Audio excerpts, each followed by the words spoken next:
জানুয়ারির হাড় কাঁপানো শীত আর তুষারপাতে শুভ্র চাদরে ঢাকা বার্মিংহামের আকাশ। বৃহস্পতিবার সন্ধ্যায় যখন শহরবাসী জানালার ওপাশে তুষারঝরার রাত উপভোগ করছিলেন, ঠিক তখনই প্রকৃতিতে ঘটেছিল এক অভাবনীয় ছন্দপতন।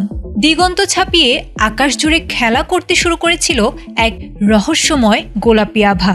মুহূর্তেই যেন থমকে গিয়েছিল শহর। এ কি তবে রূপকথার কোনো দৃশ্য, নাকি ভিন গ্রহের বাসিন্দাদের পৃথিবীতে আগমনের বার্তা? তুষারধবল রাতে এমন অপার্থিব আলো দেখে সোশ্যাল মিডিয়ায় শুরু হয়েছিল তুমুল শোরগোল।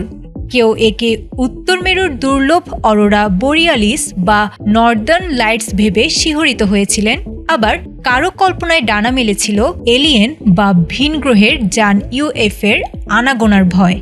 বার্মিংহামের স্মল হিথ এলাকা থেকে শুরু করে স্টেফোর্ডশায়ারের হেডনেসফোর্ড, সবখানেই ছিল একই বিস্ময়। তবে রহস্যের মেঘ কাটতে খুব বেশি সময় লাগেনি। জানা গেছে এই মায়াবী আলোর উৎস কোনো মহাজাগতিক নক্ষত্র নয়, বরং মাটির কাছাকাছি থাকা এক football stadium. Birmingham city football ক্লাবের মাঠ সেন্ট অ্যান্ড্রুসে ঘাস দ্রুত বৃদ্ধির জন্য ব্যবহৃত বিশেষ লাল ও নীল এলইডি লাইটের মিশ্রণই তৈরি করেছিল এই গোলাপি আভা। বিবিসি আবহাওয়া বিশেষজ্ঞ সাইমন কিং জানিয়েছেন, মূলত ঘন মেঘের স্তর এবং বাতাসে ভাসমান তুষারকণার কারণে কৃত্রিম এই আলোর প্রতিফলন কয়েক গুণ বেড়ে গিয়েছিল। স্টেডিয়ামের সেই শক্তিশালী আলো মেঘে ধাক্কা খেয়ে পুরো শহরকে রাঙিয়ে দিয়েছিল বেগুনি এবং গোলাপি রঙে।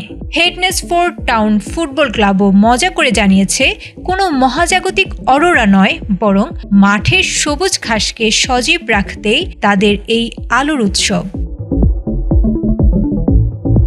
প্রকৃতির তুষারপাত আর মানুষের তৈরি প্রযুক্তির এক অদ্ভুত মেলবন্ধনে ওই এক রাতের জন্য বার্মিংহাম যেন হয়ে উঠেছিল কোনো এক মায়াবী রূপকথার নগরী। আয়েশা আক্তার, এটিএন বাংলা।